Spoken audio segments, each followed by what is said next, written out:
यह आदमी कोमा से जागा और अचानक पाया कि उसका टूटा हुआ दाहिना हाथ एक ज़ॉम्बी के हाथ से जुड़ गया था। उसने घबराकर कहा कि यह उसका हाथ नहीं है, लेकिन डॉक्टर ने उसकी बात पर यकीन नहीं किया। जैसे ही उसने बोलना समाप्त किया, उसका दाहिना हाथ बेकाबू हो गया और उसने जबरदस्ती अपने हाथ से खुद को छुड़ा लिया। फिर उसने अपने आसपास के लोगों पर हमला करना शुरू कर दिया। उसने बस पुलिस को हल्के से धक्का दिया और उन्हें उड़ा दिया। फिर उसने एक स्केलपेल उठाया और डॉक्टर को मौत के घाट उतार दिया। यह हाथ न केवल बेहद शक्तिशाली था, बल्कि बेहद क्रूर और घातक भी था। अंत में 2 पुलिसकर्मियों ने मिलकर उस व्यक्ति को बिस्तर पर दबा दिया। नर्स ने दौड़कर उसे बेहोशी का इंजेक्शन दिया, जिससे वह शांत हो गया। इस समय हाथ का मालिक 24 वर्षीय ज़ॉम्बी नेता, जो अभी अभी पुनर्जीवित हुआ था, टूटे हुए हाथ के लिए एक नया हाथ भी खोज रहा था। ज़ॉम्बी डॉक्टर ने केवल वह मानव हाथ लाया जिसे उसने अभी अभी नेता के जीवन की ओर धीरे धीरे हटाया था। एक जादुई दृश्य हुआ।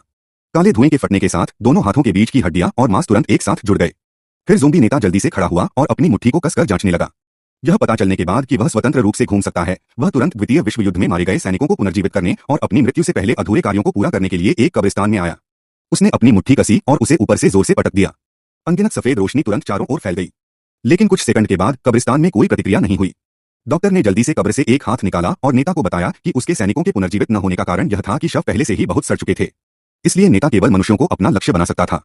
चर्च का पादरी काम से छुट्टी लेकर घर जाने वाला था जब उसे एक छाया ने रोक दिया।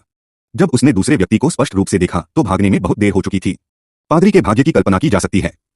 ज़ॉम्बी नेता ने अपना बायां हाथ पादरी के चेहरे पर रखा। वह फिर से जीवित हो गया।